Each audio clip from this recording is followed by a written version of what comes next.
Alright guys, a quick one. Here, I'll detail how to set an alarm for tomorrow. So if at the end of this you found this helpful and informative, please don't forget to like and then subscribe. Now the first thing to do to set an alarm for tomorrow is go ahead and open the clock app. Then on the clock app page, go ahead and select alarms. Click on plus at the top right. Then select the time of the alarm. So let's say this is 6:15.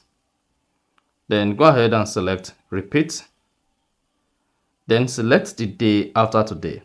Today, let's say today is Saturday and you want the alarm to ring on Sunday.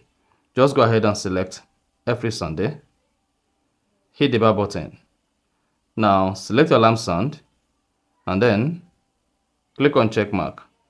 This particular alarm is only going to play once every week, and that's be tomorrow or next week. And that is it. So that is just what you need to do if you want to set an alarm for tomorrow. So if you found this often informative, please don't forget to like and then subscribe.